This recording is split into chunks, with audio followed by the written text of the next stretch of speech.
ठीक है, आज इकोनॉमिक्स कर रहे हैं और उसको मैं स्टार्टिंग से नहीं करा रहा हूँ। पहले मैं वो करा रहा हूँ जो आप लोगों की समझ में आना है। ठीक है। दूसरा, जिस पैटर्न पे मैं करा रहा हूँ वो वन डे एग्जाम, और जिन लोगों ने लॉन्ग टर्म प्रिपरेशन मतलब जो 3 स्टेजेस में होते हैं, जैसे पीसीएस हो गया, आईएएस हो गया, जहाँ जिन्होंने मेंस लिखना है, दोनों जगह काम आएगा। ठीक। तीसरी चीज समझ लीजिए, हिंदी इंग्लिश की लड़ाई मत लड़िए। इंग्लिश में भी लेक्चर होंगे आगे चलकर, अभी फ़िलहाल पहले हिंदी में ही कर रहे हैं। ठीक है। वो सारी चीज़ें इंग्लिश में भी दी जाएंगी जो चीज़ें अभी हिंदी में हो रही हैं, क्योंकि हिंदी भाषी राज्य है तो पहले हिंदी में ही कर रहे हैं। डिटेल में पढ़िए, बीच बीच में मैं रोक के बताऊंगा कि ये क्वेश्चन बन चुका है, इसमें वैसे भी बोल्ड लेटर्स में लिखा है, वो इम्पोर्टेंट है, पर बीच बीच में मैं बताऊंगा कि कहाँ पर बने हैं, कैसे बने हैं क्वेश्चन, तो उस हिसाब से आपने क्या करना है, अपने आप को प्रिपेयर करना है। समझ में आ गया? तो सबसे आसान चैप्टर जो है वो इकोनॉमिक्स में जब हम पढ़ रहे होते हैं तो अंतर्राष्ट्रीय वित्तीय संस्थाएं और व्यापारिक संगठन, अंतर्राष्ट्रीय वित्तीय संस्थाएं एवं व्यापारिक संगठन, यानी international financial institutions and trade organisations. ठीक है। तो सबसे पहले देख लेते हैं, वैश्विक व्यापार तथा वित्तीय मामलों में प्रभावी सहयोग तथा राष्ट्रों की संतुलित एवं समन्वित समृद्धि के लिए अंतर्राष्ट्रीय वित्तीय संस्थाओं एवं व्यापारिक संगठनों की महती भूमिका रही है। वैश्विक व्यापार, यहाँ पर रुकना है, फिर समझना है। क्या करना है आपने? वैश्विक व्यापार को पढ़ने के बाद रुकना है, समझना है कि वैश्विक व्यापार, और पीछे की चीज को ऐसे नहीं कि आगे बढ़ रहे तो भूल रहे हैं पीछे। वैश्विक व्यापार तथा वित्तीय मामलों में प्रभावी सहयोग, ये घरों में भी होता है, गांव में भी होता है, हर जगह होता है। एक दूसरे का सहयोग, परिवार में भी होता है, सहयोग होता है ना।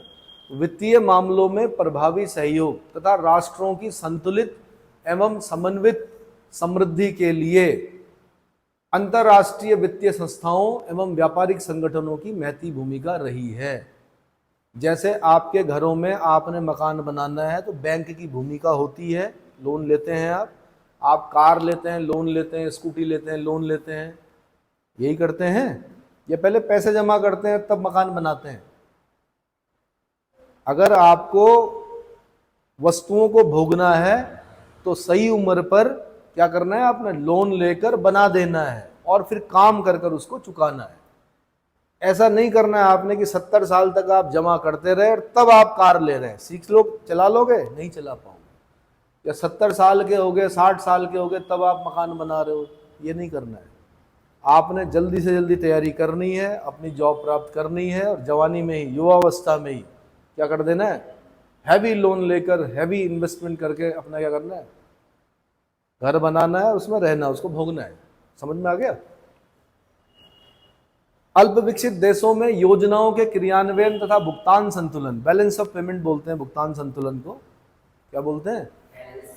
अल्प विकसित देशों में योजनाओं के क्रियान्वयन, रुककर पढ़ना है, तथा भुगतान संतुलन को बनाए रखने में इनका महत्वपूर्ण योगदान है। बाकी तो फिर ये आगे बढ़िए। तो सबसे पहला हम पढ़ते हैं अंतर्राष्ट्रीय मुद्रा कोष, international monetary fund, IAS, PCS, CDS, assistant commandant, हर जगह यहां से क्वेश्चन बने हैं। अमेरिका ने 1943 को याद करना है। क्या करना है? एक अंतर्राष्ट्रीय कोष की स्थापना का प्रस्ताव रखा जिसे व्हाइट प्लान के नाम से जाना जाता है। पहला क्वेश्चन, व्हाइट प्लान का संबंध है, आंसर अंतर्राष्ट्रीय मुद्रा कोष या अंतर्राष्ट्रीय कोष की स्थापना से। किससे? 1943 में वो लोग ये सोच रहे थे, अमेरिका के लोग, 2 वर्ल्ड वॉर हो चुके थे, अमेरिका समृद्ध हो चुका था, भारत छोड़ो आंदोलन चल रहा था यहाँ पर 42 के बाद, आपको पता ही है। हम अपने देश की आज़ादी के लिए लड़ रहे थे। अमेरिका वाले ये सोच रहे थे कि एक अंतर्राष्ट्रीय कोष की स्थापना होनी चाहिए, और इसी प्लान को क्या कहा गया? व्हाइट प्लान कहा गया। इतना क्लियर हो गया? इसी के आसपास ब्रिटेन ने भी कीन्स योजना के नाम से एक प्रस्ताव रखा जिसका उद्देश्य एक अंतर्राष्ट्रीय समाशोधन संघ की स्थापना करना था। समाशोधन गृह, क्लियरिंग हाउस जो होते हैं, समाशोधन गृह बोलते हैं, लेकिन यहाँ पे हम पढ़ रहे एक अंतर्राष्ट्रीय समाशोधन संघ की स्थापना करना था।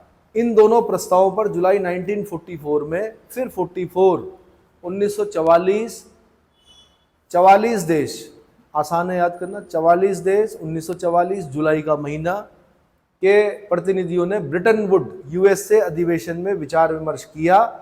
इस विचार विमर्श के दौरान विश्व बैंक और अंतर्राष्ट्रीय मुद्रा कोष के गठन पर सहमति बनी।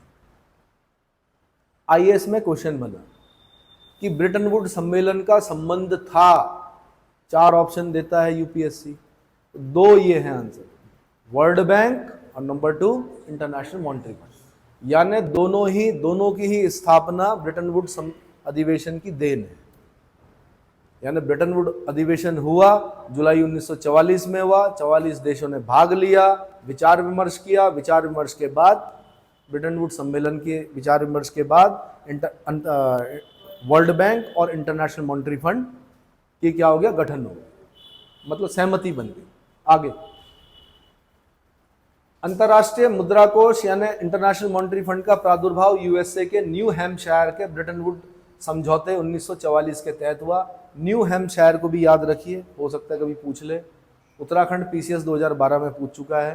तथा इसके सदस्य देशों की सदस्यता 27 दिसंबर 1945 से प्रभावी हुई। भारत इसका संस्थापक सदस्य था। इस लाइन को 2 बार हाईलाइट, मतलब हाईलाइट तो एक ही बार करेंगे लेकिन 2 बार दिमाग में बिठा लीजिए कि भारत इसका संस्थापक सदस्य था। किसका? अंतर्राष्ट्रीय मुद्रा कोष। समझ में आ गया? नवंबर 1947 में यह संयुक्त राष्ट्र का विशिष्ट अभिकरण बना। अभी जब हम यूएनओ पढ़ रहे होंगे, यूएनओ की एक अलग बुकलेट पढ़नी है हमने, वहां पे हम पढ़ेंगे कि यूएनओ के विशिष्ट अभिकरण कौन कौन से हैं। तो उसमें बहुत सारी संस्थाओं के नाम याद रखने हमने, उनमें से एक आईएमएफ भी है। तो कब बना विशिष्ट अभिकरण? नवंबर 1947 में। इसका मुख्यालय वॉशिंगटन डीसी में। इंटरनेशनल मॉनेटरी फंड का मुख्यालय कहाँ है? Washington DC. अच्छा, फंड जहां पर भी होगा वो अधिकतर आपको कहाँ मिलेंगे? अमेरिका में मिलेंगे। चाहे यूनिसेफ हो, United Nations International Children's Emergency Fund हो, उसका हेडक्वार्टर कहाँ होगा? अमेरिका में होगा। चाहे इंटरनेशनल मॉनेटरी फंड हो, इसका हेडक्वार्टर कहाँ होगा? अमेरिका में होगा। ये अलग बात है कि जैसे इसका वॉशिंगटन डीसी में, कुछ हो सकता है न्यूयॉर्क में हो, पर फंड वाले जो अधिकतर होंगे वो कहाँ पर होंगे? अमेरिका। इसका मतलब अमेरिका जानता है कि फंड अपने पास रखना है, और जिसके पास फंड है वो ताकतवर है। समझ में आ गया? इसका कार्यालय पेरिस एवं जेनेवा में भी है। कहाँ पर? फ्रांस के पेरिस और स्विट्जरलैंड के जेनेवा में भी है। वर्तमान में आईएमएफ में 190 देश है। इसको अभी याद कर लीजिए, लेकिन ये घट बढ़ सकते हैं। ये क्या हो सकते हैं? ऐसा नहीं है कि पत्थर की लकीर हो गई कि 190 है तो 190 ही रहेंगे। पेपर में जाने से पहले आपने अपडेट करना है कि क्या अभी भी 190 देश हैं। ठीक है। 190वां सदस्य यूरोपीय देश अंडोरा, जिसकी कैपिटल एंडोरा ला वेला है, एंडोरा है। और एंडोरा जो है आपका कहाँ पर पड़ता है? फ्रांस और स्पेन की बॉर्डर पर। फ्रांस और स्पेन की बॉर्डर पर एक पर्वतीय क्षेत्र है, शायद पैरेनीज, चेक कीजिए एटलस में, देखिए ना, तब याद हो जाएगा आपको। ज्योग्राफी के साथ क्यों? पैरेनीज माउंटेन रेंज, उस पर एक देश है एंडोरा, जिसकी कैपिटल एंडोरा ला वेला है। फ्रांस और स्पेन के बीच में है, बिल्कुल। 16 अक्टूबर 2020 को आईएमएफ का सदस्य बना। बुल्गारिया की क्रिस्टालिना जियार्जिएवा। अब ये भी आप देख लीजिए कि ये अभी इस बुक में लिखा हुआ है, इसको भी अपडेट करना है आपने। मतलब ऐसा मत करना कि इस लेक्चर को आप 3 साल बाद सुन रहे हो तब भी यही याद कर रहे हो। ये लेक्चर इस समय 2023 में दिया जा रहा है, ठीक है, तो ये चेंज हो सकते हैं। क्या हो सकते हैं? तो कहाँ की? बुल्गारिया की क्रिस्टालिना जियार्जिएवा को अंतर्राष्ट्रीय मुद्रा कोष का प्रबंध निदेशक बनाया गया। एक बार चेक कर लीजिए कि वर्तमान में यही है या चेंज हो गए। अंतर्राष्ट्रीय मुद्रा कोष के प्रमुख उद्देश्य इस प्रकार है। अब मेंस का काम शुरू हो गया। जब मुख्य परीक्षा आप लिख रहे होते हैं तो वहाँ उद्देश्य पूछे जाएंगे आपसे। नंबर 1, अंतर्राष्ट्रीय मौद्रिक सहयोग की स्थापना करना। अंतर्राष्ट्रीय मौद्रिक सहयोग की स्थापना करना। नंबर 2, अंतर्राष्ट्रीय व्यापार का संतुलित विकास करना। अंतर्राष्ट्रीय व्यापार का संतुलित विकास करना। विनिमय दरों यानी एक्सचेंज रेट में स्थायित्व लाना, यानी एक्सचेंज रेट बहुत कम ना हो जाए, बहुत ज़्यादा ना हो जाए, स्थायित्व लाना। स्थायित्व अच्छा माना जाता है एक्सचेंज रेट में। और जो सबसे इम्पॉर्टेंट काम है आईएमएफ का, जिसकी वजह से कोई देश इसकी सदस्यता ग्रहण करता है, वो ये है, प्रतिकूल भुगतान संतुलन को ठीक करना और असंतुलन की मात्रा एवं अवधि में कमी करना। जब आप मेंस लिख रहे होंगे आप इसको पहले नंबर पर लिख सकते हैं। क्या कर सकते हैं? या कभी कभी पीसीएस में 20 शब्दों में पूछता है कि आईएमएफ का कार्य क्या है, उद्देश्य क्या है, तो आप के पास शब्द सीमा लिमिटेड होती है, 20 शब्दों में लिखना है। तो इन चारों को उसको सबसे पहले ये लिख दीजिए, प्रतिकूल भुगतान संतुलन को ठीक करना एवं असंतुलन की मात्रा एवं अवधि में कमी करना। का, की, के में ये नहीं गिने जाते हैं। 1 2 3 4 5 6 7 8 9 10 तो यही हो गए। अब कितना लिखोगे आप? तो इसको पहले ही लिख दो, क्योंकि सबसे इंपॉर्टेंट काम आईएमएफ का क्या है? यही है ना, प्रतिकूल भुगतान संतुलन, बैलेंस ऑफ बीओपी बोलते, बीओपी बैलेंस ऑफ पेमेंट। अगर प्रतिकूल हो गया सदस्य देश का तो उसको सही करना, और असंतुलन की मात्रा एवं अवधि में कमी करना। दूसरा आप ये लिख सकते हैं, विनिमय दरों में स्थायित्व लाना। एक्सचेंज रेट में क्या करना? स्थायित्व लाना।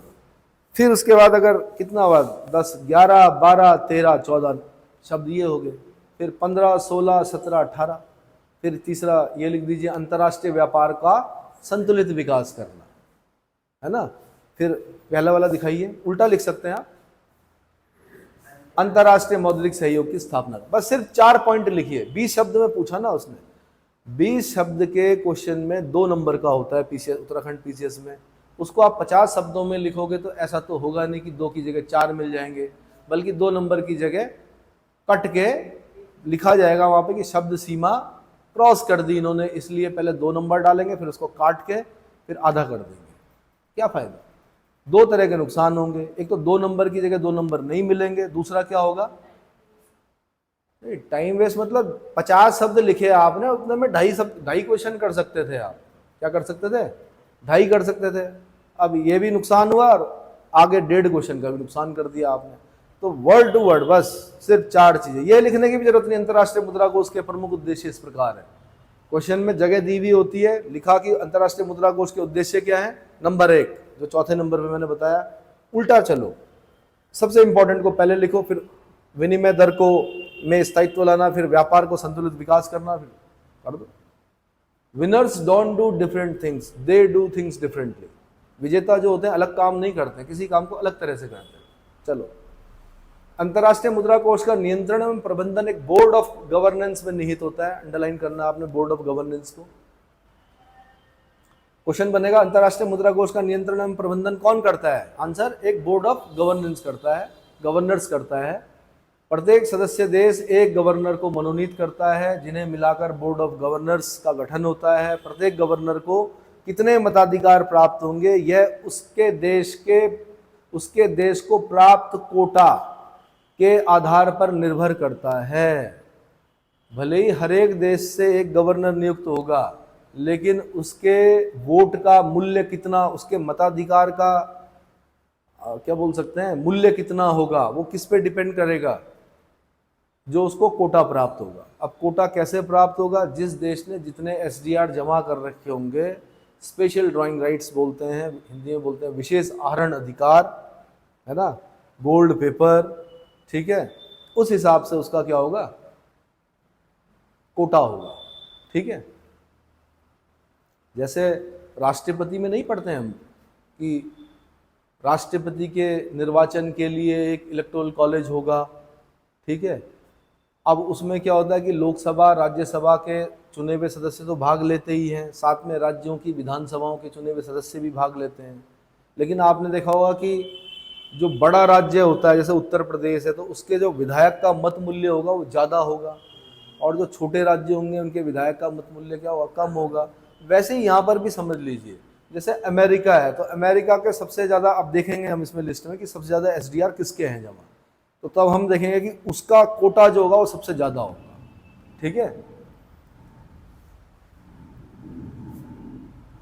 यानी प्रत्येक गवर्नर को कितने मताधिकार प्राप्त हो यह उस देश को प्राप्त कोटा पर निर्भर करता है, के आधार पर निर्भर करता है। आईएमएफ ने सदस्य देशों के कोटा की बहुप्रतीक्षित 15वीं सामान्य गवर्नेंस बोर्ड की समीक्षा लागू करने की घोषणा 7 फरवरी 2020 को की थी। ध्यातव्य है कि आईएमएफ कोटा समीक्षा लागू करने की सभी आवश्यक दशाएं 16 जनवरी 2020 को पूरी हो गई हैं, जिससे आगे बढ़िए 15वीं समीक्षा के तहत निर्धारित कोटे लागू हो गए हैं। इससे आईएमएफ का स्वयं का पूंजी आधार 238.5 अरब एसडीआर, यहाँ पर डॉलर येन इनमें रुपया इसमें नहीं बोलते हम, यहाँ पे क्या बोलते हैं एसडीआर, लगभग 329 अरब डॉलर। कितना, इसको याद करना आपने, 238.5 अरब एसडीआर, या डॉलर में याद करना तो 329 अरब डॉलर से दोगुना होकर कितना हो गया है, फिर इसको याद करना है 477 अरब एसडीआर, लगभग 661 अरब डॉलर हो गया है। आईएमएफ में भारत का कोटा मात्र 2.44, पर अपने हिसाब से पहले के हिसाब से बहुत ज़्यादा है। पहले तो बहुत ही कम था, 2 से भी कम था। इस समय क्या है, भारत का कोटा 2.44% से बढ़कर 2.75%, कितना 2.75%, और कभी हम मैंने कहा 1 पॉइंट समथिंग में थे। ठीक है, तो 2.75% तथा उसका मताधिकार 2.34% से बढ़कर 2.63% हो गया। ये सारे क्वेश्चन बनेंगे। आईएमएफ में भारत का कोटा 2.44% से बढ़कर कितना हो गया है, आपने बोलना 2.75% हो गया। फिर पूछेगा आईएमएफ में भारत का मताधिकार कितना हो गया है, 2.34 से प्रतिशत से बढ़कर कितना हो गया है, आपने बोलना 2.63% हो गया है। इतना क्लियर हो गया, ठीक है। नई कोटा संरचना में भारत, चीन व रूस 10 बड़े कोटा धारकों में शामिल हो गए हैं। कोष के बड़े कोटा धारकों में पहले भारत का स्थान 11वां था, जो अब ऊपर करो 8वां हो गया है। फिर पूछेगा भारत का जो स्थान है कोटा के हिसाब से आईएमएफ में वो कौन से नंबर पे है, आंसर 8वें नंबर पर। कोष के 10 बड़े कोटा धारक राष्ट्र क्रमशः, देखो अब मैंने कहा नहीं आपको, अमेरिका ने सबसे ज्यादा कोटा है, अमेरिका नंबर 1 पे, दूसरे नंबर पे जापान है, तीसरे नंबर पे चीन है। 3-4 याद करने हैं आपने, पहले याद करने, अमेरिका, जापान, चीन, जर्मनी, और फिर आपने याद करना भारत 8वें नंबर पर है। भारत से पहले कौन है, इटली है। भारत के बाद कौन है, रूस है। भारत के बाद कौन है, जो कभी एक महाशक्ति था, महाशक्ति है, वो हमारे बाद में है। ब्राजील हमारे बाद में है। हमसे पहले कौन कौन है, अमेरिका, जापान, चीन, जर्मनी, फ्रांस, ब्रिटेन, इटली। तो समझ में आ गया, ये क्रम याद रखना आप। मैंने कहा यूपीएससी क्रम पूछता है, क्या पूछता है। चीन का पहले इसमें 7वां स्थान था, जो अब अमेरिका व जापान के पश्चात तीसरा हो गया। लगाओ ना भाई, हम लोग लगभग बराबरी के तो हैं। चीन भी लगभग हमारे साथ, जो हम आज़ाद हुए हैं, चीन भी लगभग हमारे साथ ही हुआ है। चीन देखो कहाँ पहुँच गया, 7वें से तीसरे में पहुँच गया। हम अभी किस में, 8वें में हैं। एक दिन आएगा, one day the day will come when we will make the day heyday. एक दिन आएगा जब हम क्या करेंगे, नंबर 1 पे पढ़ रहे होंगे हमारी, और इसी जनरेशन में हो सकता है, इसी क्लास में मैं पढ़ा रहा हूँगा कि हम अब कहाँ पहुँच गए हैं। उसके लिए क्या करना पड़ेगा, कर्म करना पड़ेगा। हमें क्या करना पड़ेगा, और अच्छा युवाओं के ऊपर है ये कि वो देश को किस दिशा में ले जाते हैं ना। 14वीं कोटा समीक्षा के तहत स्वीकार किए गए एक अन्य सुधार के तहत कोष के निदेशक मंडल के सभी सदस्य अब चुनाव द्वारा ही चुने जाएंगे। एक सुधार और हुआ है, कोटा समीक्षा के तहत एक सुधार हुआ है, कोष के निदेशक मंडल के सभी सदस्य अब चुनाव द्वारा ही चुने जाएंगे, नामित नहीं होंगे। क्या नहीं होंगे, नामित नहीं होंगे। इस समीक्षा में 5 बड़े कोटा धारकों द्वारा एक निदेशक को मनोनयन की व्यवस्था अब समाप्त हो गई है। अब भाई अगर शुरू के 5 बड़े कोटा धारक ही निदेशक मनोनीत करेंगे तो जो नीतियां होंगी वो किसके पक्ष में होंगी, शुरू के 5 देशों के पक्ष में होंगी, है ना। लेकिन अब क्या है, ये व्यवस्था समाप्त हो गई है। आईएमएफ के सभी सदस्यों को उनके सदस्य बनने के साथ ही एसडीआर में उनका कोटा आवंटित किया जाता है, जो उसे अपने सदस्यता शुल्क के रूप में कोष को चुकाना होता है। सदस्यता शुल्क के रूप में कोष को चुकाना होता है। यह कोटा सदस्य देश के सकल घरेलू उत्पाद जीडीपी व उसकी अर्थव्यवस्था के खुलेपन ओपननेस आदि मानकों के आधार पर निर्धारित किया जाता है। कोटे का 25% भाग सदस्य देशों को एसडीआर में या फिर किसी प्रमुख मुद्रा डॉलर, यूरो, येन, पाउंड स्टर्लिंग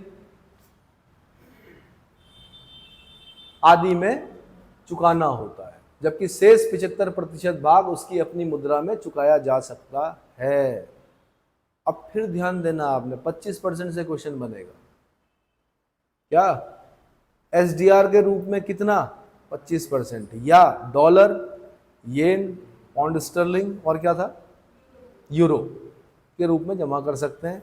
बाकी 75% भाग अपनी मुद्रा में चुकाया जा सकता है। सदस्य देश को अंतर्राष्ट्रीय मुद्रा कोष में मताधिकार तथा कोष से उसे मिल सकने वाली सहायता राशि पर का निर्धारण उसके कोटे के आधार पर होता है। प्रत्येक सदस्य देश के पास बेसिक मतों, कुल मतों के 5.502% के अतिरिक्त प्रति 1 लाख एसडीआर कोटे पर एक अतिरिक्त मत आवंटित किया जाता है। फिर यहां से पूछेगा 1 लाख एसडीआर पर एक अतिरिक्त मत, एक वोट एक्स्ट्रा कब मिलेगा? 1 लाख एसडीआर कोटे पर। कितने पर?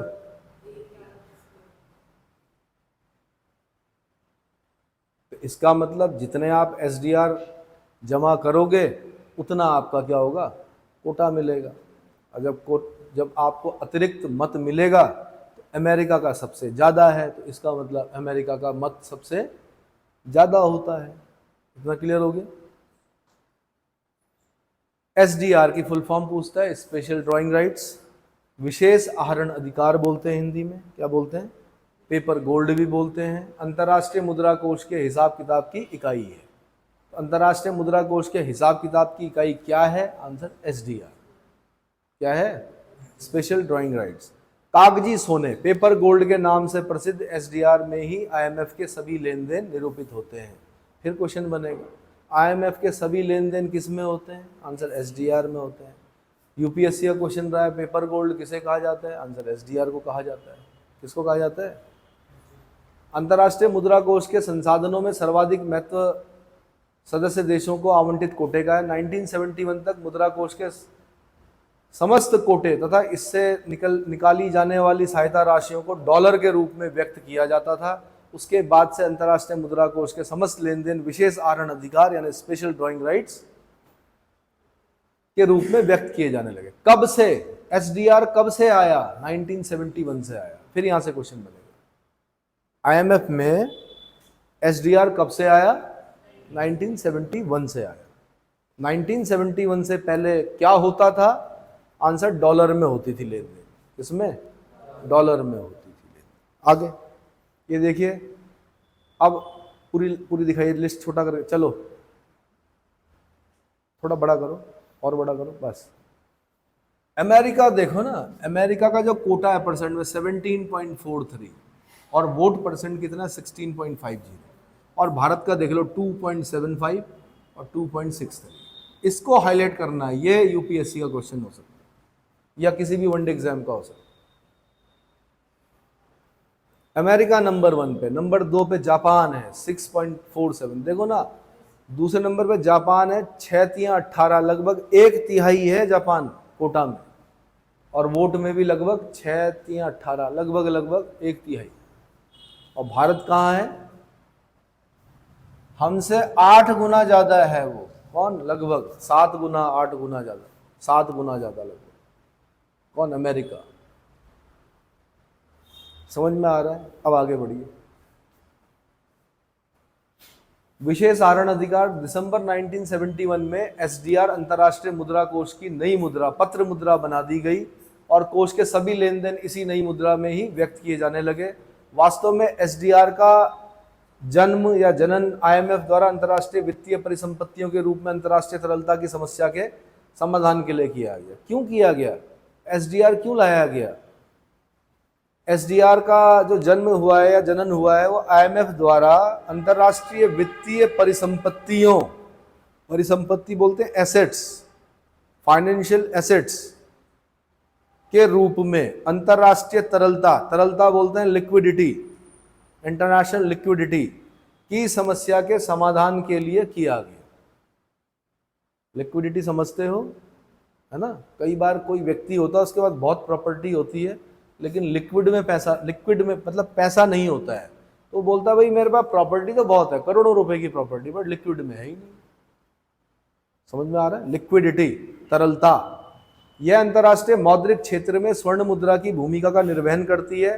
कारण स्वरूप इसे कागजी स्वर्ण, पेपर गोल्ड, या आईएएस का क्वेश्चन रह चुका है, की भी संज्ञा प्रदान की गई है। अर्थात एसडीआर अंतर्राष्ट्रीय तरलता हेतु केवल खातों की प्रविष्टि को हाईलाइट कीजिए। अकाउंटिंग एंट्रीज के द्वारा सदस्य देशों की स्वीकृति पत्र मुद्रा बन गई है। यह भौतिक इकाई ना होकर समायोजन की इकाई है। आईएएस में पूछा जा चुका 94 में, तब तक आप लोग कोई नहीं थे इस धरती पर।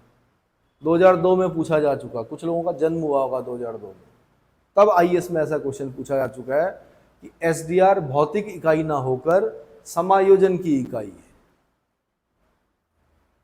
क्लियर हो गया? ठीक। प्रारंभ में एसडीआर का मूल्य निर्धारण डॉलर में किया जाता था। 1 जनवरी 1981 से एसडीआर का मूल्य 5 सबसे बड़े निर्यातक सदस्य देशों की मुद्राओं, 5 सबसे बड़े निर्यातक सदस्य देशों की मुद्राओं, और 5 बड़े निर्यातक देश कौन है? डॉलर वाले हैं, मार्क वाले हैं, येन वाले हैं, फ्रैंक वाले हैं, पौंड स्टर्लिंग वाले हैं, है ना? मार्क कहाँ का? येन जापान का, फ्रैंक फ्रांस का, पाउंड स्टर्लिंग यूके का, मार्क कहाँ का? कहाँ की मुद्रा थी मार्क? जर्मनी का मार्क। ठीक है, ये भी पता होना चाहिए हल्का हल्का। रूस में रूबल चलता था, कभी हुआ था रूबल रूबल समझौता, डबल हेडेड ईगल बना होता था उसमें। ये सारे क्वेश्चन रहे हैं कभी आईएएस में, डबल हेडेड ईगल, है ना? तो इसको क्या कहा गया? Basket of currencies. क्या कहा गया था उस समय? बास्केट ऑफ करेंसीज के आधार पर निर्धारित किया जाने लगा। किंतु यूरो के प्रचलन में आने के बाद आईएमएफ ने एसडीआर के मूल्यांकन में 4 करेंसी को आधार बनाया। US dollar 44%, euro 34%, pound sterling, ऊपर कीजिए भाई, पाउंड स्टर्लिंग 11% और जापानी येन 11%। ठीक है, यूरो, पाउंड स्टर्लिंग और जापानी येन लगभग 11-11%, 44% आज भी डॉलर और 34% यूरो। मई 2003 से भारत आईएमएफ के वित्त पोषक देशों में सम्मिलित हो गया है। भारत के लिए बड़े गर्व का विषय है कि हम अब आईएमएफ के वित्त पोषक हैं। क्या हैं? वित्त पोषक हैं। कभी हम सिर्फ लेने वाले थे, आज हम आईएमएफ को दे रहे हैं, आज हम उसके लिए वित्त का पोषण कर रहे हैं। तो कब से हुए हम? 2003, मई 2003 से। कब से? मई 2003 को हाईलाइट करना आप। अन्य शब्दों में भारत अंतर्राष्ट्रीय मुद्रा कोष को ऋण उपलब्ध कराने वाला देश बन गया है। ये हमारे लिए गर्व का विषय है। सिर्फ दुख इस बात का कि भी बहुत कम है, 2 पॉइंट समथिंग। ठीक है, उसको हमने पहुंचाना है वहां तक। कहाँ तक? प्रत्येक सदस्य देश को प्रवेश के समय कोटे की 25% राशि स्वर्ण या डॉलर के रूप में जमा करनी होती थी। पहले स्वर्ण या डॉलर के रूप में जमा करनी होती थी। 1969 के बाद इसे समाप्त कर दिया गया, परंतु अब सदस्य देश को अपना कोटा का 25% या तो एसडीआर या कोष द्वारा चयनित किसी देश की मुद्रा में, यानी डॉलर, दूसरा यूरो, तीसरा येन और चौथा पाउंड, तीसरा पाउंड स्टर्लिंग और चौथा येन। समझ में आ गया? 11-11%। तो उसमें अपनी मुद्रा के रूप में क्या हो गया?